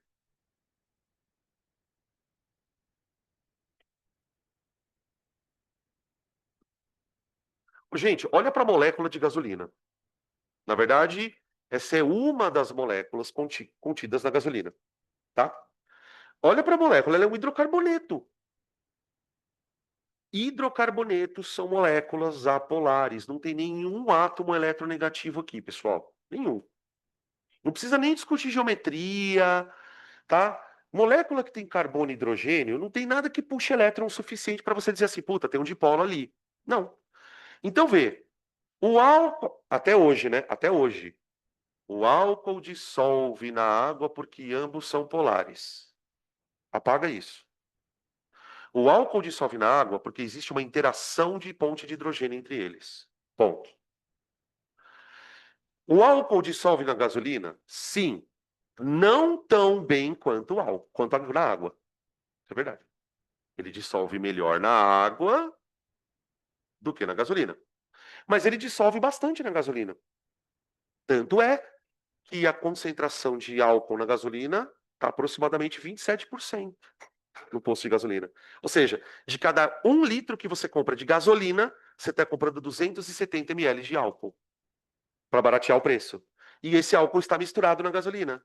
Como pode um líquido polar se misturar numa coisa apolar? Entende o problema? Então, o que eu estou tentando convencer vocês é o seguinte: não fiquem pensando na polaridade, porque esse é um argumento fraco. Você não vai conseguir resolver questão difícil. Quando a questão é foda, você tem que ir para um outro lugar. Qual é o lugar? O lugar é o seguinte: a molécula é grande. Não tão grande quanto a gasolina, mas é grande. Uma molécula grande, ela pode fazer interações diferentes.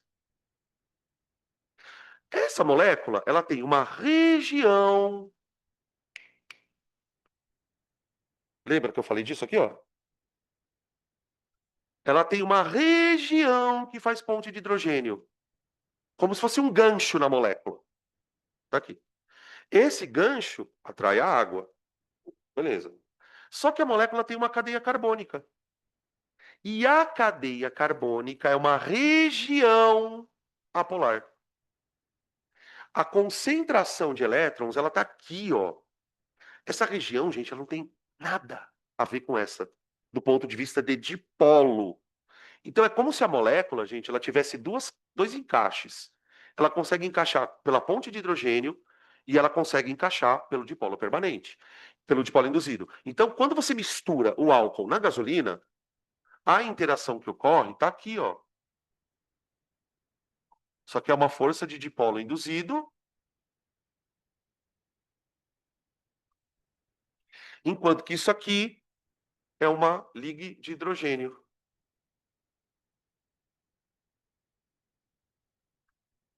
Hidrogênio,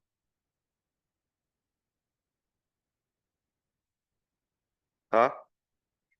Isso vai acontecer sempre. Quando eu falo sempre, eu estou querendo dizer das moléculas orgânicas.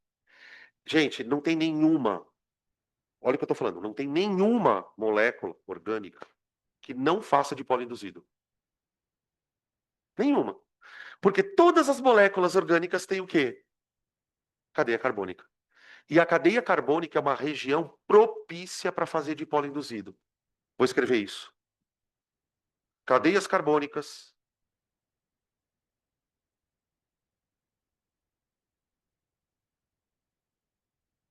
são regiões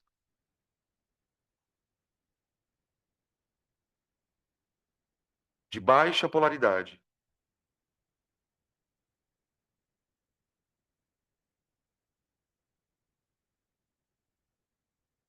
Vírgula. Isto é, vírgula. Interagem por dipolo induzido.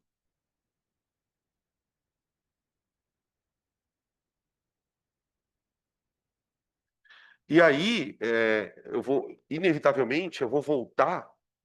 Aí, deixa eu ver se eu vou voltar ou não. Eu vou voltar. Oi,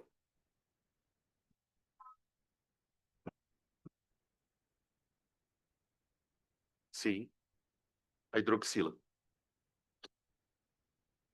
A água ela está interagindo com ele. Isso aqui? Não, não. É a parte polar do álcool. Ó, isso aqui é a parte polar do álcool, interagindo com a parte com a água. A água não tem parte apolar ou polar, a água é polar, né? Então aqui você tem o que explica o álcool dissolver na água. E aqui explica o que. Vamos chegar lá. E aqui explica o que o álcool, por que que o álcool dissolve na gasolina. Tá? É só um tipo de interação diferente. Ele consegue interagir com isso e com isso. Essa aqui é apolar, né? Lembra que eu falei? Totalmente, ela é um hidrocarboneto. Tá? Então eles são apolares. Isso mesmo. Tá? Inclusive, pessoal, essa discussão de puta, uma molécula interagir com duas, ela vai passar por aquilo que eu falei no começo da aula, sobre a questão das vitaminas. Né? Para uma vitamina C hidro ou lipossolúvel, ela precisa ter características próprias na estrutura. Então, por exemplo, se você pega a estrutura de uma vitamina que é hidrossolúvel, a vitamina C, por exemplo, ela é uma molécula que está cheia de lugares para fazer pontes de hidrogênio. Cheia. Vitamina C, se não me engano, na estrutura, tem umas 5 hidroxilas na estrutura inteira dela. Então, pô, você imagina a quantidade de água que ela consegue interagir. Por isso ela é hidrossolúvel, eliminada na urina, né? O excesso é eliminado na urina, que a gente aprende na biologia isso, né? A vitamina lipossolúvel é uma vitamina que pode se acumular no seu corpo. Por quê? Porque ela se acumula nos tecidos gordurosos, porque ela não dissolve na água. Aí você pega uma vitamina que é lipossolúvel, a molécula é praticamente um hidrocarboneto. Beta-caroteno, as vitaminas do complexo B. Tem uma série de vitaminas que têm uma estrutura muito parecida com a gasolina. Tipo, é uma puta de uma cadeia carbônica e não tem merda nenhuma ali para puxar elétron. Então, aí a molécula passa a ser pouco polar, mas mais do que isso, ela passa a interagir por dipolo induzido, tá? Beleza. Quer ver uma outra coisa que a gente viu? Eu vou colocar aqui, vamos ver se vocês lembram disso. Extração por solvente.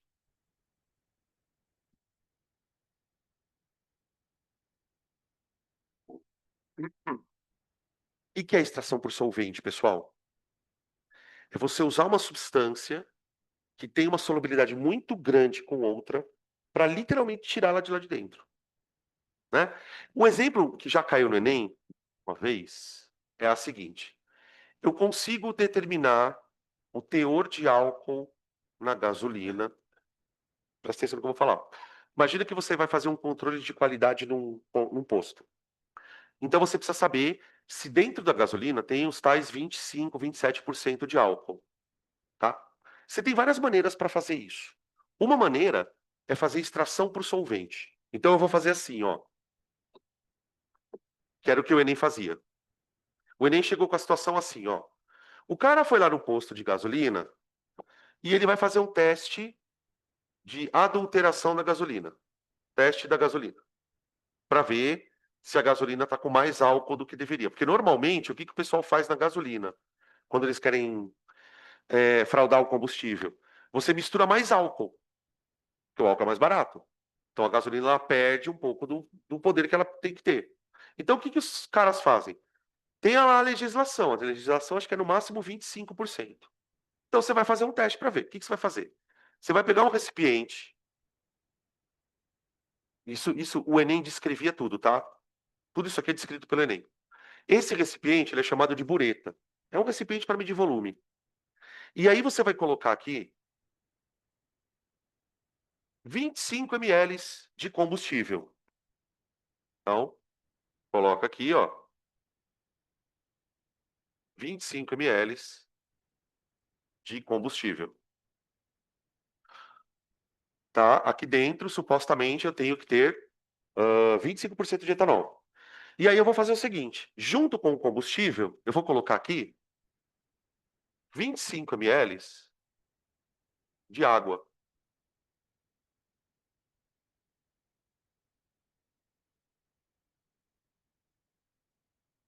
Então você tem um volume de líquido de 50 ml, mas é um sistema de duas fases. Aí o que o cara faz? Ele fecha o recipiente e agita. Agita, agita, agita, agita, agita, agita, agita.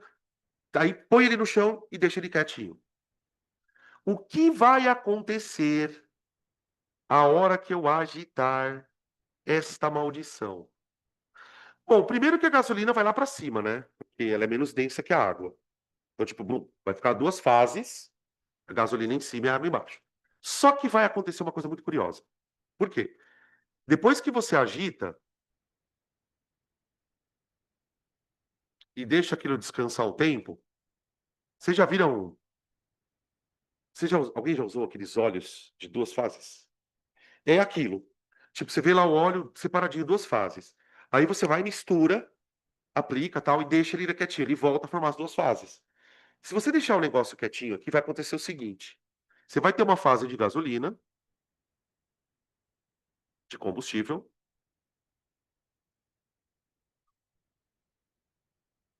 e vai ter uma fase de água. Só que vai acontecer uma coisa muito curiosa. Por quê? A tua fase de combustível, por isso que isso aqui tem que ser feito num recipiente graduado. Tem que ser graduado. A tua fase de gasolina e água era 25, 25, né? A hora que você agitar, o que vai acontecer com o tamanho das duas fases? Primeiro, o combustível vai diminuir e a água vai aumentar. O combustível vai cair para, sei lá, 20 ml, vai, vou chutar aqui, 20 ml. E a água vai subir para 30 ml. Isso é extração por solvente.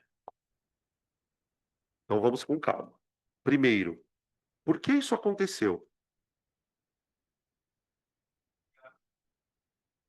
Tinha água dissolvida no combustível. Tinha alguma coisa dissolvida no combustível. Não sei se era água. Alguma coisa estava dissolvida, tá? Essa coisa que estava dissolvida foi para onde? Para água. Por quê, ó? Exatamente o que caiu de combustível subiu de água. Então alguma coisa passou da gasolina para a água. Isso é uma extração por solvente. Tudo bem até aqui? Sara, pode falar.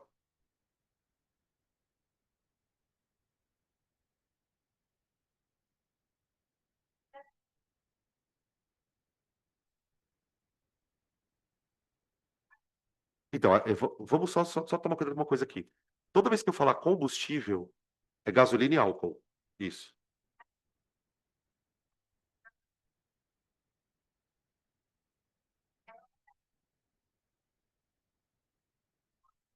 Será?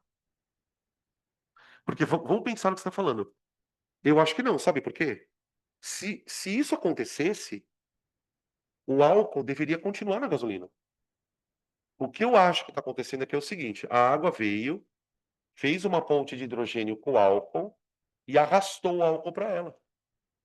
Ou seja, essa força aqui foi embora. Senão a água, senão o álcool não teria saído e vindo para a água. Quando a gente fala de extrair, o que a gente está falando? É que a água ela conseguiu exercer uma interação molecular mais forte do que essa daqui, ó. Porque enquanto o álcool estava na gasolina, ele estava se mantendo por causa dessa interação. A partir do momento que eu pus a água, eu ofereci uma interação melhor para ele. O que ele fez? Grudou, grudou. Vocês entenderam o lance, pessoal? Isso é extração por solvente. É assim que os caras fazem, por exemplo, para tirar óleos vegetais das coisas. Tudo que é extraído, por exemplo, de plantas, de produtos naturais, é feito na base desse tipo de sistema. É claro que nem sempre você vai usar água para extrair alguma coisa. Aqui, veja, por que que eu escolhi a água para fazer o teste? Isso é uma outra pergunta que pode aparecer. Porque ela vai dissolver melhor o álcool do que a gasolina. Ela vai ter uma interação com o álcool que é mais forte a ponto de tirar o álcool da gasolina. Tudo bem? Então veja quantas questões diferentes podem aparecer numa situação como essa. A questão do Enem, em particular, pedia para a gente calcular a porcentagem de álcool na gasolina. Então ele te dava esta situação, tá? Eu não me lembro se eram esses os números, tá, gente? Vou confessar para vocês que eu inventei aqui de cabeça. Mas ele falava assim: olha, diante disso, o álcool está adulterado ou não? O combustível, perdão. Então, o que que eu faria para calcular a porcentagem de álcool na gasolina? Porcentagem de álcool no combustível.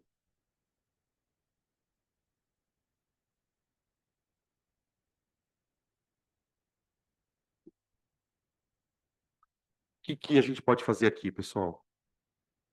Pensa aí, é uma regra de três, hein? Uma regra de três. Quantos ml de combustível foram analisados? 25. Desses 25, quanto tinha de álcool? Matamos a questão, entenderam? Ó, 25 ml foi o que você analisou de combustível, era 100%. Aqui dentro tinha álcool e gasolina. Só que de álcool eu extraí quanto? 5.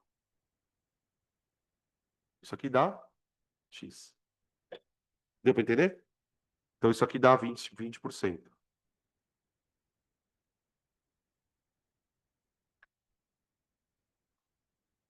Deu para sacar como que os caras perguntam?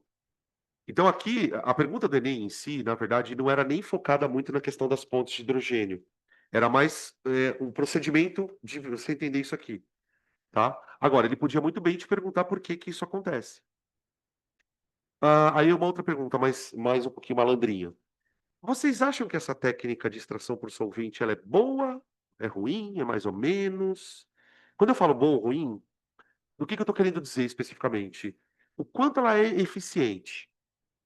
O que eu quero dizer também é assim, será que neste processo aqui eu consigo tirar todo o álcool da gasolina? Se eu agitar muito? Provavelmente não. Provavelmente não. Eu consegui tirar 20%, né, do combustível. Mas eu desconfio que ainda tem um pouquinho mais aqui. Por quê? Porque, bem ou mal, gente, existe aqui uma interação. Ó. Existe uma interação. Então, esse processo de extração de coisas através de interação molecular, ele é bom, mas ele não é perfeito. Não tem como você imaginar que não vai sobrar nenhuma mísera molécula de etanol dentro da gasolina, tá? Mas como a diferença de solubilidade é bem razoável, a gente consegue dizer que é um método satisfatório. Então, quer dizer, talvez a quantidade de álcool na gasolina seja um pouquinho maior que 20%, talvez seja, mas é uma margem muito pequena, tá? Então, ó, a extração não é 100% eficiente. A extração não é 100% eficiente. Como nada, né, na verdade.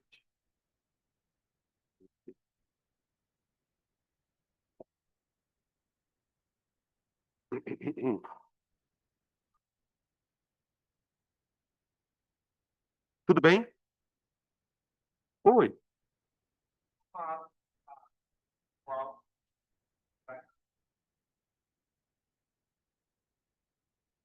Como assim?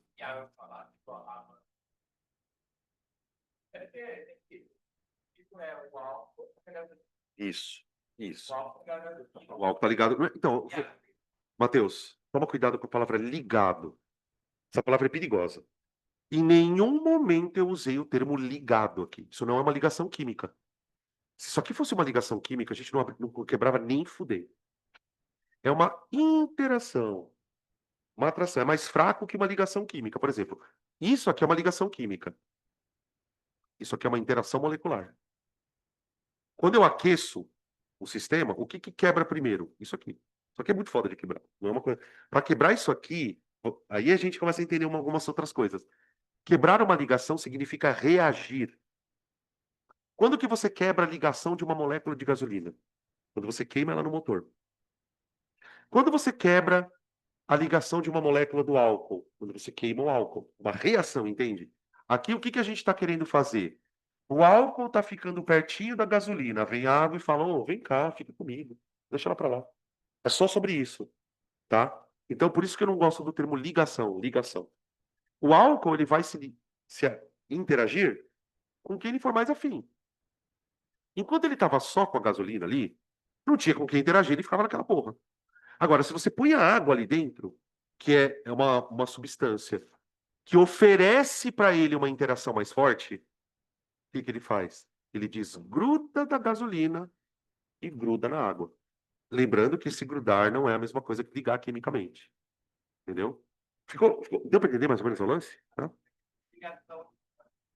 Por isso que eu não gosto do termo ligação de hidrogênio. Não sei quem foi o filho da puta que inventou. Eu gosto de continuar falando ponte. Porque ponte já dá uma ideia de, tá, é uma ponte, mas não é uma ligação, entendeu? Tanto é que as outras forças, né, a gente continua chamando. Força de dipolo induzido, força de dipolo permanente, tá? Tudo bem? Então eu vou parar por aqui, gente. A gente tem mais 5 minutinhos, mas não dá para falar de íon dipolo. Próxima aula de interações, a gente termina a teoria e faz exercícios, tá bom? Beleza? Voltamos então em 30. Ui,